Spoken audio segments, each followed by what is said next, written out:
नमस्कार, আমি অ্যাস্ট্রোলজার শ্রীদীপ শাস্ত্রী।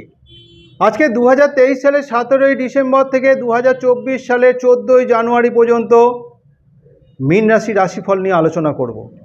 যে সমস্ত জাতক জাতিকা এই মীন রাশি, তাদের জন্যই এই আলোচনা, তাদের জন্যই এই ফলাফল। তবে মূল আলোচনায় যাওয়ার আগে প্রথমেই জেনে নেব এই সময়কার গ্রহদের গোচরগত অবস্থানটা ঠিক কোথায়। প্রথমত রাশিপতি বৃহস্পতি অশ্বিনী নক্ষত্রে মেষ রাশিতে অবস্থিত থাকছে এবং আগামী 30 তারিখ পর্যন্ত, 30শে ডিসেম্বর পর্যন্ত বৃহস্পতি বক্রী অবস্থায় অবস্থিত থাকবে। 31 তারিখ থেকে বাকি সময়টা বৃহস্পতি কিন্তু মার্গী অবস্থায় থাকছে মেষ রাশিতেই।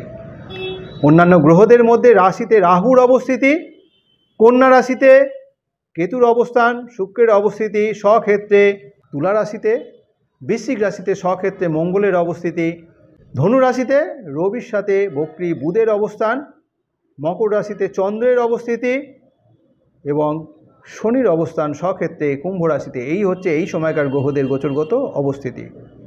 মূল আলোচনায় যাওয়ার আগে আর একটা বিষয় আমাদের জানাটা অতি দরকার, সেটা হচ্ছে এই যে আলোচনা, এই যে রাশিফল, এটা বিশেষত এই সময়কার গ্রহদের গোচরগত অবস্থানের পরিপ্রেক্ষিতেই এই আলোচনা। আপনার ব্যক্তিগত জন্ম রাশিচক্রে যদি শুভ গ্রহের প্রভাব বৃদ্ধি পেয়ে থাকে এবং তার সাথে সাথে বর্তমান গ্রহদের দশা অন্তর্দশার ফলাফল যদি শুভত্বের দিকে ইঙ্গিত দেয়, তাহলে শুভ ফলের পরিমাণ যেমন বেশি হবে, তেমনই আপনার ব্যক্তিগত জন্মরাশিচক্রে গ্রহদের অবস্থান যদি অশুভ অবস্থায় থাকে এবং তার সাথে সাথে বর্তমান গ্রহদের দশা অন্তর্দশার ফলাফল যদি অশুভত্বের দিকে ইঙ্গিত দেয়, তাহলে শুভ ফলের পরিমাণ কম হবে। সুতরাং বর্তমান গ্রহদের গোচরগত অবস্থানের পরিপ্রেক্ষিতে যে আলোচনা, যে রাশিফল, তার সাথে আপনার ব্যক্তিগত জন্মরাশিচক্রে গ্রহদের অবস্থান এবং বর্তমান গ্রহদের দশা অন্তর্দশার ফলের মধ্যে একটা বৈষম্য, একটা তারতম্য হতেই পারে। এবারে আসবো মূল আলোচনায়, অর্থাৎ এই 17ই ডিসেম্বর 2023 এই সময় থেকে 14ই জানুয়ারি 2024 এই সময়ের মধ্যে মীন রাশির জাতক জাতিকাদের কোন কোন শুভ দিক, কোন কোন অশুভ দিকের মধ্যে দিয়ে পুরো সময়টা অতিবাহিত করতে হবে, সেটা নিয়েই আলোচনা করব। প্রথমেই আসবো শরীর স্বাস্থ্য বিষয় নিয়ে। এই মীন রাশির জাতক জাতিকাদের শরীর স্বাস্থ্য ভালো মন্দ মিশিয়ে চলবে। রাশিপতি বৃহস্পতি বক্রী অবস্থায় দ্বিতীয় রাশিতে এবং রাহু রাশিতে অবস্থিত হওয়ার কারণে এই সময় চোখ, পেট কিংবা পায়ের কারণে কষ্ট ভোগের একটা সম্ভাবনা থাকছে। হঠাৎ চোট আঘাত লেগে এখানে রক্তপাত ঘটারও কিন্তু একটা সম্ভাবনা। সেদিকে মীন রাশির জাতক জাতিকাদের চলাফেরা এবং গাড়ি চালানোর থেকে বিশেষভাবে সতর্ক নিয়ে চলতে হচ্ছে। তবে অষ্টম স্থানে রাশিপতি বৃহস্পতির দৃষ্টি থাকার কারণে বড় ধরনের কোনো রকম বিপদ না আসারই একটা সম্ভাবনা থাকছে। যে সমস্ত জাতক জাতিকারা বিদ্যা শিক্ষার সাথে যুক্ত রয়েছেন, বিশেষত প্রাথমিক বিদ্যার্থী যারা রয়েছেন, তাদের জন্য কিন্তু এই সময়টা খুব একটা শুভ বার্তা থাকছে না। পড়াশোনার জন্য পরিশ্রম করার মানসিকতা থাকবে ঠিকই, কিন্তু সফলতার ক্ষেত্রে একটা বাধা আসার সম্ভাবনা থাকছে। চতুর্থ রাশিপতি বুধ কিছুদিন ষষ্ঠ রাশিপতি রবির সাথে, কিছুদিন অষ্টম রাশিপতি শুক্রের সাথে অবস্থিত হওয়ার কারণে এই সময় কিন্তু বিদ্যা শিক্ষার ক্ষেত্রে সঠিক মূল্যায়নের একটা বাধা আসার সম্ভাবনা থাকছে। সঠিক মূল্যায়নের ক্ষেত্রে বাধা আনবে। সুতরাং প্রাথমিক বিদ্যার্থী যারা থাকছে, তাদের কিন্তু বিশেষত শিক্ষার দিকে বিশেষ নজর রেখে চলতে হচ্ছে। উচ্চ বিদ্যাক্ষেত্রে যারা যুক্ত রয়েছেন, এই সময় শুভ ফল আশা করা যায়। নবম রাশিপতি স্বক্ষেত্রে অবস্থিত হওয়ায় উচ্চ বিদ্যায় সফলতার ইঙ্গিত থাকছে। উচ্চ বিদ্যার জন্য দূরে কোথাও যাওয়ার পরিকল্পনা যদি থেকে থাকে, দীর্ঘদিনের যদি কোনো রকম পরিকল্পনা থেকে থাকে, এই সময় কিন্তু সেই স্বপ্ন বাস্তবায়িত হওয়ার একটা সময়। সুতরাং উচ্চ বিদ্যার্থীদের জন্য শুভ বার্তায় বয়ে আসতে চলেছে। এই মীন রাশি জাতক জাতিকাদের উপার্জন ভাগ্য বিশেষত শুভই বলা চলে।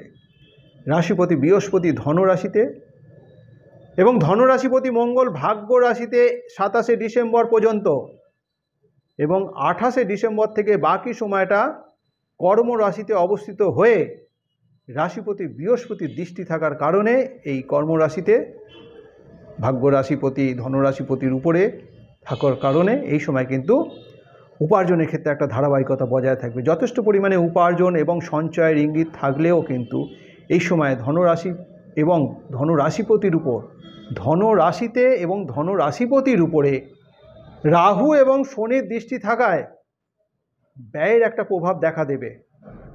সঞ্চয়ের ক্ষেত্রে এই সময় বাধা আসার সম্ভাবনা থাকছে, সেদিকে বিশেষভাবে নজর রেখে চলতে হবে।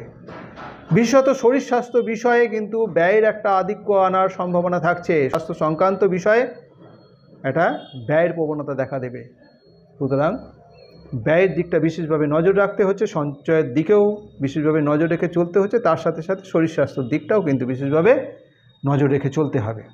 যে সমস্ত জাতক জাতিকারা চাকরিজীবী, কর্মক্ষেত্র বিশেষত শুভ বার্তাই থাকছে। কর্মরাশিপতি বৃহস্পতি ধনুরাশিতে অবস্থিত হয়ে কর্মরাশিতে দৃষ্টি থাকায় এবং ধনুরাশিপতি মঙ্গল 27 তারিখ পর্যন্ত ভাগ্য রাশিতে এবং বাকি সময়টা কর্মরাশিতে থাকায় কর্মক্ষেত্রে একটা শুভত্বের ইঙ্গিত থাকছে। কর্মক্ষেত্রে অনেক সুযোগ সুবিধা আসবে, যেমন তেমনই কর্মক্ষেত্রে একটা দায়িত্ব বৃদ্ধি পেতে পারে।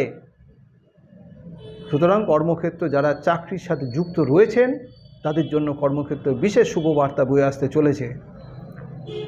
যে সমস্ত বেকার যুবক যুবতী রয়েছেন, যারা নতুন কাজের সন্ধানে আছেন, এই সময় চেষ্টা করলে কিন্তু নতুন কাজের সন্ধান পেতে পারেন। সুতরাং বেকাররা একটু চেষ্টা করুন, চাকরি প্রাপ্তির সম্ভাবনা থাকছে। যারা ব্যবসা বাণিজ্যের সাথে যুক্ত রয়েছেন, ব্যবসা ক্ষেত্রে বিশেষত শুভ হলেও ব্যবসা রাশিপতি যেহেতু মাসের প্রথম ভাগ পর্যন্ত বক্রী অবস্থায় অবস্থিত থাকছে, এই সময়ের মধ্যে ব্যবসা সংক্রান্ত কিছু কারণে একটা অস্থিরতা কিংবা কোনো রকম প্রতিকূল পরিস্থিতির সম্মুখীন হওয়ার সম্ভাবনা থাকছে। একটা প্রতিকূল পরিস্থিতির সম্মুখীন হতে হবে, সেদিক থেকে বিশেষভাবে সতর্কতার মধ্যে দিয়ে চলতে হচ্ছে মীন রাশি জাতক জাতিকারা যারা ব্যবসা বাণিজ্যের সাথে যুক্ত রয়েছে। মাসের দ্বিতীয় ভাগ বিশেষ শুভ আশা করা যায়। এই সময় যোগাযোগ বৃদ্ধির সাথে সাথে ব্যবসায় যথেষ্ট পরিমাণে আর্থিক উন্নতি হবে। যারা নির্মাণ শিল্পের সাথে যুক্ত রয়েছেন তাদের ক্ষেত্রে কিন্তু বিশেষ শুভ ফলের বার্তাই থাকছে। অর্থাৎ যারা প্রমোটিং শিল্পের সাথে যুক্ত রয়েছেন তাদের জন্য বিশেষ শুভ ফল প্রাপ্তি হবে।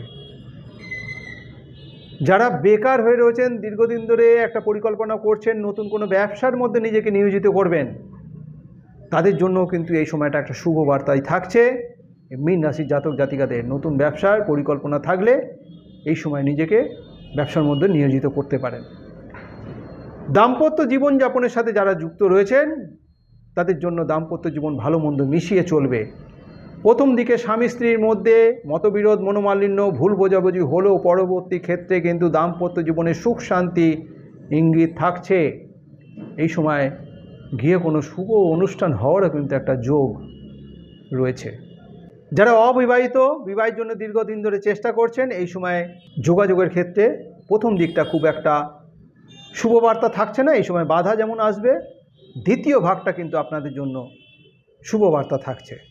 অর্থাৎ এই সময় যোগাযোগ বৃদ্ধি পাবে, পাকা কথা সুসম্পন্ন হওয়ারও একটা সময় দ্বিতীয় ভাগ। যারা প্রেম প্রীতিতে যুক্ত রয়েছেন, অর্থাৎ প্রেমিক প্রেমিকা, তাদের সম্পর্ক আরও ভালো হবে, একটা সফলতা লাভ হবে। নতুন বন্ধু যেমন হওয়ার সম্ভাবনা থাকছে, তেমনই কিন্তু বন্ধু বিচ্ছেদ হওয়ারও একটা যোগ থাকছে। এই সময় কিন্তু মানসিক স্থিরতার একটা অভাব থাকছে যারা সম্পর্কের সাথে যুক্ত রয়েছেন। সুতরাং নতুন কোনো সম্পর্ক আসার যেমন সম্ভাবনা থাকছে, পূর্ব সম্পর্ক বিচ্ছেদ হওয়ারও একটা সম্ভাবনা থাকছে। বিশেষভাবে সতর্ক থাকতে হচ্ছে। পিতামাতার শারীরিক সুস্থতা কিন্তু এখানে বজায় থাকবে, অর্থাৎ বাবা মায়ের শরীর স্বাস্থ্য একটা সুস্থতার ইঙ্গিত থাকছে। অন্যান্য পেশার সাথে যারা যুক্ত রয়েছেন, পেশাতে সুযোগ সুবিধা যথেষ্ট পরিমাণে বৃদ্ধি পাবে, তার সাথে সাথে আর্থিক উন্নতিও হবে। শিল্পী কলাকুশলীদের এই সময় একটা পরিবর্তন লক্ষ্য করা যায় এবং তার সাথে সাথে উপার্জন বৃদ্ধি পাওয়ার একটা সম্ভাবনা থাকছে। মীন রাশি জাতক জাতিকারা যারা পূর্ব ভাদ্রপদ নক্ষত্রে জন্মগ্রহণ করেছেন তাদের জন্য ডিসেম্বর মাসের 17 তারিখ, 25 তারিখ এবং 30 তারিখ এবং জানুয়ারি মাসের 5 তারিখ, 9 তারিখ এবং 14 তারিখ শুভ। যাদের জন্ম নক্ষত্র উত্তর ভাদ্রপদ তাদের জন্য ডিসেম্বর মাসের 21 তারিখ, 26 তারিখ এবং 28 তারিখ, জানুয়ারি মাসের 1 তারিখ, 6 তারিখ এবং 11 তারিখ শুভ। যাদের জন্ম নক্ষত্র রেবতী তাদের জন্য ডিসেম্বর মাসের 18 তারিখ, 23 তারিখ এবং 27 তারিখ, জানুয়ারি মাসের 3 তারিখ, 7 তারিখ এবং 13 তারিখ শুভ। শুভ দিক হিসেবে উত্তর পূর্ব দিক অর্থাৎ ঈশান কোণ আপনাদের জন্য শুভ।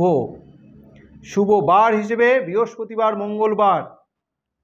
শুভ রং হিসেবে হলুদ রং, কমলা রং আপনাদের জন্য শুভ। যে কোনো শুভ কাজের জন্য বৃহস্পতি অথবা মঙ্গলবারকে যেমন বিশেষভাবে ব্যবহার করতে পারেন, তেমনই হলুদ রং কিংবা কমলা রঙের পোশাককে যদি বিশেষভাবে ব্যবহার করেন তাহলে শুভ ফল লাভেরই একটা সম্ভাবনা থাকছে। আমার এই যে আলোচনা, এই আলোচনাটা বিশেষত এই সময়কার গ্রহদের গোচরগত অবস্থান অর্থাৎ সঞ্চারের পরিপ্রেক্ষিতেই এই আলোচনা যদি আপনার কাছে গ্রহণযোগ্য মনে হয়, যদি ভালো লেগে থাকে, অবশ্যই লাইক এবং শেয়ার আশা করব। যারা এখনও পর্যন্ত আমার এই চ্যানেলটিকে সাবস্ক্রাইব করেননি, আমার পরবর্তী ভিডিও, পরবর্তী আলোচনাগুলোর লিঙ্ক পেতে অবশ্যই চ্যানেলটিকে সাবস্ক্রাইব করে নেবেন। আসন্ন বড়দিন এবং নতুন বছরে আগাম শুভেচ্ছা জানিয়ে আজ এই পর্যন্তই। ভালো থাকবেন, সুস্থ থাকবেন। ধন্যবাদ।